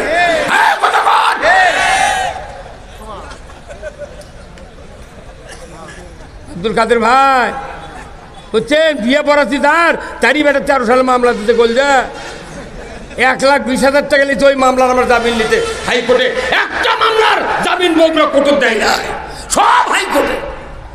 শেষবারের মতো আমার বাড়িতে এক গাড়ি পুলিশ গেছে, যা যখনই দিয়েছে আমার মাথা ঘুরে গেছে। আমি তো বাড়িতে আছি, এখন করি কি? গিন্নিক বললাম কে কি আজ তো ধরা দেওয়া লাগবে, কোথায় ধরা দেওয়ার অসুবিধা নেই। মানে দৌড়ে কি করবেন যদি গুলি করে? তা আমি এখন চিন্তা ভাবনা করি কিভাবে বাঁচা যায়। তখন চিন্তা করলো যে গরুর গড়ার মধ্যে যা হয়ে, গরুর গড়ার মধ্যে সিজরে বাঁচার ভাই। গরুর গড়া, গরু আমার 7টা, গরু গড়ার ছুজি, গরু আমার সঙ্গীত চার চিন্তা করছি কে রে মালিকি ঠিক রে। তখন আমি আর মুখদিকে লারি, ওই কিছু করে না, ফোর্স পার কিছু করে না। তখন আমি অতি তখন আল্লাহর প্রশংসা করেন, আল্লাহ তোমার যে এত বড় শুকরিয়া করবো, আমি তো ভাষা পাচ্ছি না। কে? কারণ এই গরুর যদি আর জবান থাকতো, এই গরুই ফোন করে পুলিশও খুলেনি যে এটি গড়ার মধ্যে আছে। মানে 16 বছরের গরু শুদ্ধা আওয়ামী লীগ গেছিল। কথা বলে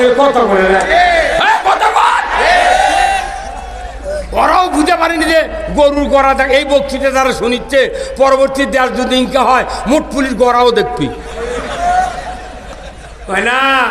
আমাকে মামলা দিয়ে শান্তি নাই, জেলখানার বিছনা থুয়াচ্ছি। আহা, এই বগুড়াতে 300-র মতো মাদ্রাসা, 450-র মতো মসজিদ আছে বগুড়া শহরে। ওটি জয়পুরের আড্ডা কাছে কোটি কোটি টাকা লুট করে নিয়ে গেল। লটারি চাইলে একটা মিছিল করলো না ইমামরা মৌলবীরা, বাটাম ফাটাবি।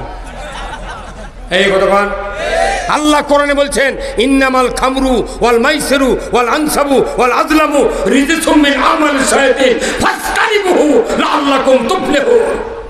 আমাদের হাতে ক্ষমতা নাই, কিন্তু আমাদের সার্কুলার আছে আল্লাহর। সার্কুলার এত বক্তৃতা দিই, খালি ইথারের মধ্যে ঘুরতেছে, কিন্তু ডাউনলোড করে নামার লাগবে সংসদে। কথা কর। ডাউনলোডের জায়গা কোনটা? সংসদ। এই সংসদে ডাউনলোড করলে সব আইন দেশে কায়েম হবে। ওই ডাউনলোড করার বাহিনী 151 জন বাহিনী সংসদে দিতে হবে, কথা দেখতে। তাহলে ওখানে এই বক্তব্যগুলো ডাউনলোড করে আইন হিসেবে কার্যকর করবে। এই দেশে কোনো অন্যায় থাকতে পারবে না। ভাইরা আমার, একজনের স্ত্রীর মাথার চুল 1.5 হাত, কয় হাত?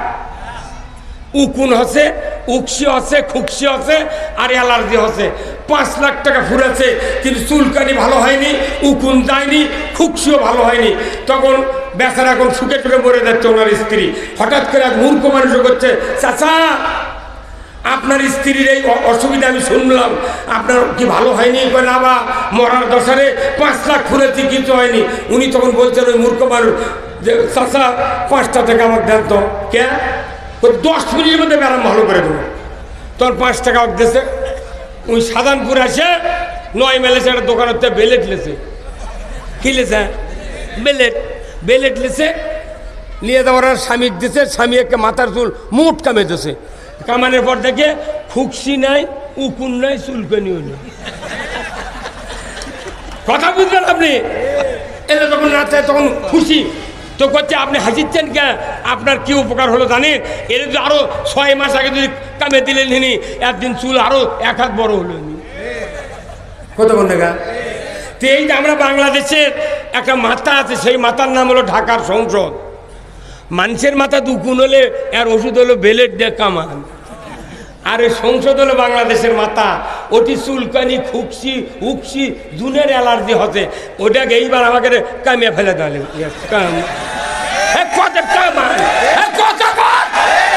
কারা কারা 2 হাত দিয়ে কামাবেন? হাত তোলে। আল্লাহকে নারায়ে তাকবীর, নারায়ে তাকবীর, আল কোরআনের আলো। কামান ছাড়া কোনো উপায় নাই। কি করা লাগবে? ওই খুকসি ছাড়ালে কামান লাগবে। তাছাড়া মনে করবেন না বেলের ছাড়া যতই বক্তৃতা আমরা দিচ্ছি, ওরা সুযোগ খুঁজিচ্ছে। তুই চাপা মারিচ্ছ, খালি ক্ষমতার যদি যায় তোকেই তুলমু। তা আমরা তো মরেই আছি, এখন ওভার ডিউটি জীবন খাচ্ছি। আল্লাহ করছে, আল্লাহ তাহাজ্জুদ করে, আল্লাহ ঘুমাবো না, তোমার রাজত্ব থেকে কবরে ঘুমানোর তৌফিক দাও। কথা কি? বক্তৃতা সব আছে বাংলাদেশে, কিন্তু কোরআনের রাজ নাই। এই কোরআনের রাষ্ট্র কায়েম করলে এই যুবক ভাইরা আল্লাহর জান্নাতে যাবে, মুরব্বীরা আবু বকরের সাথে জান্নাতে থাকবে, যারা সরকারে থাকবে, যারা নেতা হবে, এনারা সর্বপ্রথম আরশের নিচে জায়গা পাবে। জোরে বলো আল্লাহু আকবার। ভাইরা আমার, আল্লাহর নবীর জীবদ্দশায় মাত্র 10 বছর নামাজ পড়লেন উমর ফারুক। নামাজের পর উনি যখন দুনিয়ার থেকে বিদায় হলেন, আবু বকর আমির হলেন। আবু বকরের বিদায়ের পর উমর ফারুক আমির হলেন। উনি যখন আমির হলেন, এই মানুষটার পক্ষে আল্লাহর রাসূল এমন একটা হাদিস বলে দিয়েছেন, লা বাদা নাবিয়া, আমার পরে কোনো নবী আসবে না। যদি নবুয়ত দেওয়া হতো, লাউকানা উমর, উমরকে নবুয়ত দেওয়া হতো। সেই মানুষের ভাগ্যে দ্বিতীয় মুসলিম জাহানের আমিরের দায়িত্ব এসে গেল। উনি রাতের অন্ধকারে ঘুরতে ঘুরতে ঘুরতে হঠাৎ করে একদিন উনি রাস্তায় দিয়ে চলে যাচ্ছেন মরুভূমির ভেতরে। দূর থেকে দেখেন একটা ঝুপড়ির ভেতরে টিম টিম করে আলো জ্বলছে। উনি চলে গেলেন ঝুপড়ির নিকটে, গিয়ে দেখেন একটা একটু অপেক্ষার পরে একজন মহিলার গলার আওয়াজ, আর্তনাদের আওয়াজ, কান্নার আওয়াজ উমরের কানে ভেসে আসলো। কিছুক্ষণ পরে একজন যুবকের গলার আওয়াজ উমরের কানে ভেসে আসলো। হঠাৎ করে উমর ফারুক বললেন, রে ঝুপড়ির মালিক, তোমাদের এত কষ্টের আওয়াজ কেন, কান্নার আওয়াজ কেন, কি হয়েছে তোমাদের, এত দুঃখ, এত যন্ত্রণা কেন? ওই যুবকটি বলল, রে পথিক, আপনি চলে যান, আপনার এইগুলি শুনে লাভ হবে না।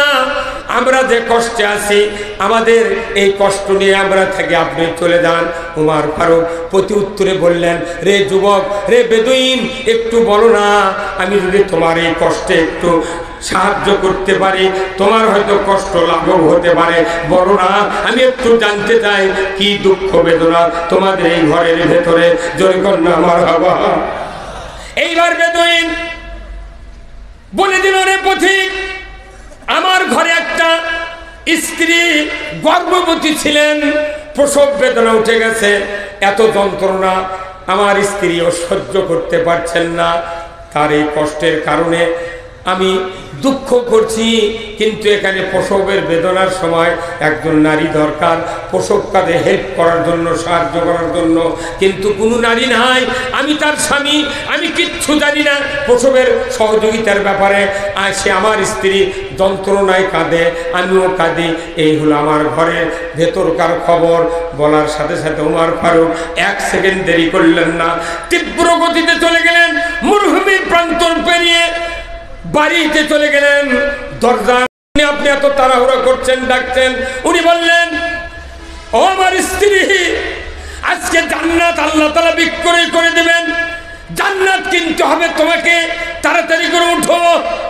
উনি বললেন, আপনি তো জান্নাত করার জন্য দৌড়ে দৌড়ে বেড়াচ্ছেন, রাষ্ট্র ক্ষমতা হাতে পাওয়ার পর থেকে শুরু করে রাত দিন 24 ঘন্টা মানুষের কল্যাণে আপনি নিয়োজিত আছেন, আপনি কেন জান্নাতটা কিনলেন না?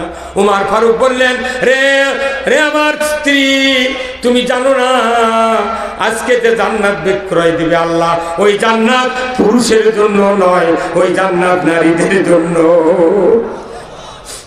ও আপনার স্ত্রী, তোমার জন্য জান্নাত অপেক্ষা করছে, তুমি যদি কিনতে চাও উঠো, তাড়াতাড়ি উঠো। ওনার স্ত্রী বললেন, প্রাণের স্বামী, আমি বুঝতে পারলাম না কি কারণে আমাকে জান্নাত আল্লাহ দিবেন। উনি বললেন, ওই মরুভূমির এক প্রান্তরে ঝুপড়ির ভেতরে একজন বেদুইনের স্ত্রী গর্ভবতী, তার প্রসব বেদনা উঠে গেছে, তার হেল্প করার জন্য কোনো নারী নাই, শুধু তার স্বামী আছে, কিন্তু সে বোঝে না। তুমি যদি আজকে ওই সন্তানটা ডেলিভারির কাজে সহযোগিতা করতে পারো, আল্লাহ তাআলা তোমাকে জান্নাত দিয়ে দেবে। ওনার স্ত্রী বললেন, চলুন যাই। উনি বললেন, না, নতুন পুরাতন কিছু শুকনো কাপড় নাও, আমি বাইতুল মালে যাই, কিছু গমের আটা, জবের আটা, খুরমা, খেজুর, তেল, কিছু রসুন, পেঁয়াজ দেবো, খাদ্য খোরাক নিয়ে চলো যাই। মরুভূমি প্রান্তর দিয়া রাস্তা ধরে চলে যাব। উনি নিলেন বাইতুল মাল থেকে নিজের পিঠে নিজের বস্তা উঠাইয়া উনি চলে যাচ্ছেন সেই ঝুপড়ির নিকটবর্তী। মাঝপথে গিয়া উনি বললেন, ওগো পানের স্ত্রী, তোমার কাছে আমি একটা সাবধান বাণী শুনে দেই। বলে, কি সাবধান বাণী? তুমি যে খলিফার স্ত্রী, আমি যে খলিফা ওমর, খবরদার আমাদের পরিচয় তুমি দেবা না। তুমি ভেতরে ঢুকবা, সন্তান ডেলিভারি হবে, নিশ্চুপে তুমি বেরিয়ে আসবে, আমাদের পরিচয় কখনো তুমি দিতে পারবে না। আল্লাহু আকবার। অর্ধেকটা পৃথিবীর বাদশা পরিচয় দিতে মন খারাপ করছে, কথা ঠিক কিনা? এখনকার আবার বক্তারা বক্তৃতা করে নেমে দেখায়, ক্যাঙ্কা হলো বার মরদি রে, উই আর করছে মানুষ ক্যাঙ্কা হলো, মানুষ তখন পাম দিচ্ছে সেই রকম। আবার নেতারা 4 হাত ইটা বাড়িছে, 4 হাত ইটা বাড়ি ওটি নেম প্লেটে করছে উমুক নেতার সৌজন্যে। আর উমর ফারুক অর্ধেকটা পৃথিবীর বাচ্চা নিষেধ করছে, খবরদার আমাদের পরিচয় দিবে না। আল্লাহু আকবার। চলে গেল ঝুপড়ির নিকটবর্তী নিকটতম এরিয়ার ভেতরে যেই উমর ফারুক দূর থেকে বললেন, রে বেদুইন, তুমি বাড়ির বাহিরে যাও, আমি একজন মহিলা এনেছি, তুমি তাড়াতাড়ি করে বাইরে যাও। মহিলা ঢুকবে, তোমার স্ত্রীর প্রসবের কাজে সহযোগিতা করবে। বেদুইন চলে আসলো বাহিরে। ওনার স্ত্রী ঢুকে বললেন, শিক্ষিত হাতের স্পর্শে অতি তাড়াতাড়ি একটা ইহুদির স্ত্রী গর্ভ থেকে সুন্দর ফুটফুটে চাঁদের মতো একটা ছেলে সন্তান ভূমিষ্ঠ হয়ে গেল। সন্তানের চেহারা দেখেই উমর ফারুকের স্ত্রী আশ্চর্য হয়ে গেলেন, হায় সর্বনাশ, ইহুদির ঘরে এত সুন্দর চেহারা সন্তান আল্লাহ দিয়েছেন। কিন্তু সাবধান বাণী ভুলে গিয়া চিৎকার করে উনি বললেন, রে বেদুইন, তুমি খলিফাকে সংবাদ দাও, তোমার স্ত্রীর গর্ভে একটা পুত্র সন্তান আল্লাহ দিয়েছে। খলিফার কথা শোনা মাত্রই যুবকের কলিজায় থরথর কম্পন শুরু হয়ে গেছে, কথা ঠিক কিনা? বাংলাদেশের খলিফা কারা? আরে কেসিপিতে কাপড় কাটে এরা খলিফে, কত করে গায়? বাংলাদেশের খলিফা হলো দর্জিরা, যাই কেসিপিতে কাপড় কাটে। আর সৌদির খলিফা কদি ওই ইহুদি বুঝে পারছে। এই যদি এই সরকার যদি ক্ষমতার থাকলো নি, যদি আমি বলতাম প্রধানমন্ত্রী এই কথা কষে, তখন আপনারা কার কথা মনে করতেন? তাও ভয় কয় না রে। প্রধানমন্ত্রী করলে কার কথা বুঝবেন? শেখ হাসিনা। আর যদি কয় সাবেক প্রধানমন্ত্রী, তাও মানুষ প্রধান এলিমেন্টে কি কর্ম রে? সাবেক প্রধানমন্ত্রীকে তো অক্ত তুই চিকিৎসার জন্য যাবারই দেবো না, এখন গেল গে বাপরি করছে বেশি তেরিবেরি করলে আমার জেলে ঢুকামো। কি কথা রে? মুই একলাই দেখতাম পারে, কোনো এমপি মন্ত্রীর কথা শুনিনি। খালে দেয় না কথা দে আমাকে তাড়াতাড়ি ইয়ে করো, ওই চিকিৎসার জন্য অনুমতি দাও। কোথায় তুমি তো বৃদ্ধ মানুষ, তুমি তো মরেই যাবে, চিকিৎসার কি দরকার? কি বদমাইশ পারে। আরে এগুলো আপনাকে নেতা এখনো কথা পায় না রে। আমরা কই আমরা বলি এই কথা, তুই কোন সাহসে বলু যে তোমার এখন মরার সময় হাতে চিকিৎসা করে কি লাভ? কে এই কথা মানছ খাওয়া যাবে কেনা? সাহস কিরে? তাও এইটা তো মাস্তানি করে গেল। হ্যাঁ, 3 বারের প্রধানমন্ত্রী মাত্র 2 কোটি টাকার একটা মামলা দিয়া তাকে জেল দিয়ে মারা ফেলে দিল। কত হাজার কোটি টাকা রে? রূপপুর পারমাণবিক বিদ্যুৎ কেন্দ্র থেকে জয় আর হচ্ছে পলক 49,500 কোটি টাকা লুট করছে। 49,500। আর আর খালেদা এটি 2 কোটির স্টিম খেলার টাকা ব্যাংক করতে আছে রে। তা আপনারা এগুলো কবার পারেন না? আমি এই যে বক্তৃতা করি আপনাকে নেতারা কয় বুঝছেন, সভাপতি এগুলো কয়ই না।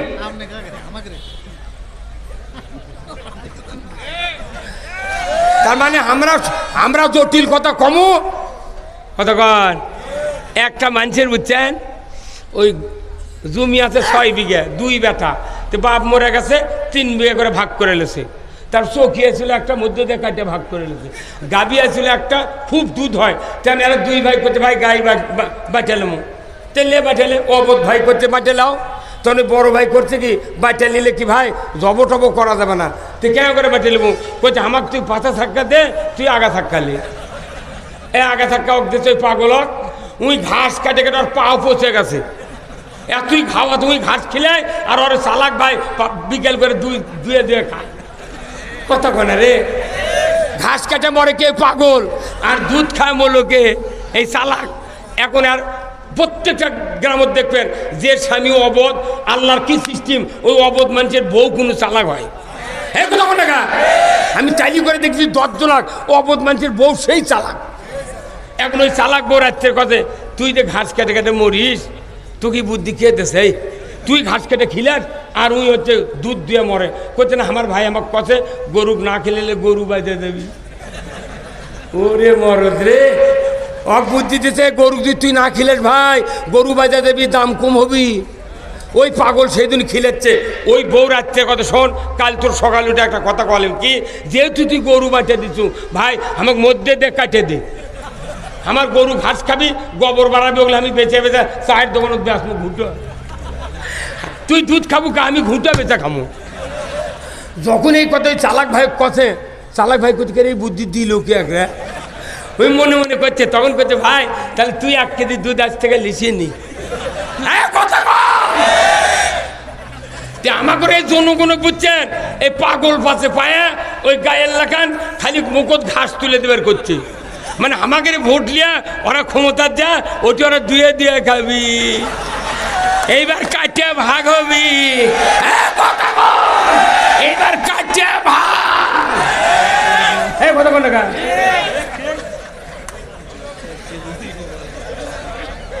কি কথা কি? হ্যাঁ, আমরা অবধ আসুন একদিন বুঝিনি, এখন বউ শিখে দিচ্ছে মধ্যে দিয়ে কাটিয়ে লাও। আমি ঘুঁটা বেঁচে খাবো, তুই দুধ খাবো কা। কিন্তু চালাক বুঝতে পারছে মধ্যে দিয়ে কাটলে আমার দুধও শেষ, গরুও শেষ।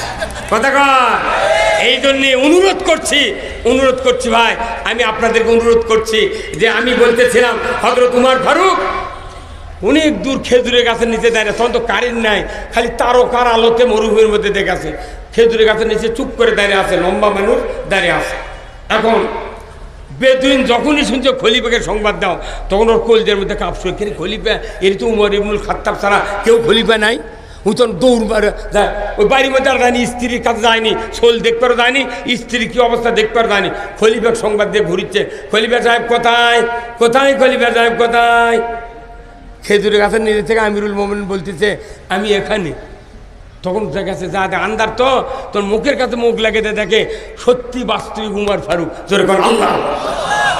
উমর ফারুকের চেহারা দেখা মাত্রই বেদুইন ওই খলিফা উমরের পায়ের উপর লুটিয়ে পড়ে গেল, গড়াগড়ি দেয় আর কাঁদে। আমিরুল মুমিনিন বুঝতে পারি নাই, প্রতীক হিসেবে আপনাকে খবর দিয়েছি, আপনি যে অর্ধেকটা পৃথিবীর বাদশা, আপনাকে আমি খবর দিয়ে বেয়াদবি করেছি, হুজুর আমাকে মাফ করে দেন। আমি যদি বুঝতাম উমর ফারুক আপনি জিন্দেগিতে কষ্টের কথা বলতাম না। আপনি কেন অর্ধেকটা পৃথিবীর বাদশা এই কষ্ট করে এখানে এসেছেন? ও আমিরুল মুমিনিন মাপ চাই, আপনি মাফ করে দেন। গড়াগড়ি দেয়া কাঁদে। উমর ফারুক দুই হাত দেয়া ওই বেদুইনের যুবককে বুকের সাথে জড়িয়ে ধরে বললেন, রে যুবক বেদুইন তুমি শোনো, কোনো জাতি বলে হিংসা নাই, নিন্দা নাই, কোনো রকমের ঘৃণা নাই। খবরদার আমি তোমার কাছে উল্টো মাপ চাচ্ছি। ও বেদুইন, তোমার কষ্ট শুরু হওয়ার আগে আমি উমর তোমার কাছে সাহায্যের হাত বাড়াতে দিতে পারি নাই, ওই জন্য আমার অপরাধ হয়েছে। কিয়ামতের দিন আমাকে আসামির কাঠগড়ায় দাঁড়াতে হবে। রে উমর, তোমার না জানার কারণে এই বেদুইনের স্ত্রী যে কষ্ট পেয়েছে, তুমি কোথায় ছিলে? ও গো বেদুইন, তুমি আমাকে মাফ করে দাও, আমাকে মাফ করে দাও। এই উমর ফারুক কলিজার ভিতরে জড়িয়ে ধরে বললেন, রে বেদুইন, এটা নবীর শিক্ষা, এটা রসুলের শিক্ষা, ইসলামের শিক্ষা। আমি 10 বছর নবীর পথে নামাজ পড়েছি মসজিদে নববীতে, আমি কথা শুনে বুঝেছি এটাই হলো রাষ্ট্র শক্তির হলো সবচেয়ে বড় কাজ। এই কাজ করতে আমি ব্যর্থ হয়েছি, তুমি খবর দিলে তোমার কাছে এসেছি, এটা আমার অপরাধ, তুমি মাফ করে দাও। চোখের পানি ছেড়ে দেয়া উমর ফারুক যখন বারবার মাপ চায়, এইবার বেদুইন বললেন, রে আমিরুল মুমিনিন আপনি শুনুন, আপনি হাতটা বেরিয়ে দেন, আমি আর যাব না পিতামাতার কাছে পরামর্শ করার জন্য, ভাই ভাগ্যের কাছে যাব না আপনার পরামর্শ নেওয়ার জন্য, যাব না সন্তানের চেহারা দেখার জন্য, যাব না স্ত্রী সুখে আছে না দুঃখে আছে, আমি যাব না। আমি এই মাত্র বুঝতে পারলাম ইসলাম কারে বলে, দিন কারে বলে, কোরআনের রাষ্ট্র কারে বলে, আমিরুল মুমিনিনের কার কাজ কি এটা বুঝতে পারলাম। অতএব আমি আপনার কাছে এক্ষুনি আমি কালেমা পড়ে হাতে হাত দিয়া মুসলমান হইয়া যাব। জোরে কন্যা মারহাবা। উনি আদর্শ থেকে কালেমা পড়ে মুসলমান হয়েছেন। এইরকম আদর্শ আমরা তো দেখাবার পারছি না, ক্ষমতাই নাই। আমাকে ক্ষমতা ছাড়া ইসলামের আদর্শ দেখানোর কোনো সুযোগ নাই। এই জন্য আসুন আজকের এই কোরআনের জান্নাতের বাগানে যারা আছেন, আমি আপনাদেরকে অনুরোধ করব যে রসুলের ওই আদর্শ বাস্তবায়নের জন্য হযরত আবু বকর রাদিয়াল্লাহু তাআলা আনহু, হযরত ওমর ফারুক রাদিয়াল্লাহু তাআলা আনহু সহ আরও 2 জন খলিফা এই পৃথিবীতে ইসলামী রাষ্ট্র কায়েম করেছিলেন। তারপরে ওমর ইবনুল আব্দুল আজিজ উনি কায়েম করেছিলেন। 500 বছর 700 বছর ভারতবর্ষ মুসলমান শাসন করেছেন।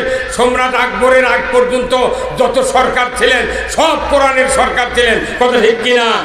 স্পেনে 700 বছর ইসলাম দিয়া শাসন করেছে। এই করোনা পর্যন্ত সেখানে মসজিদ বন্ধ ছিল। আল্লাহ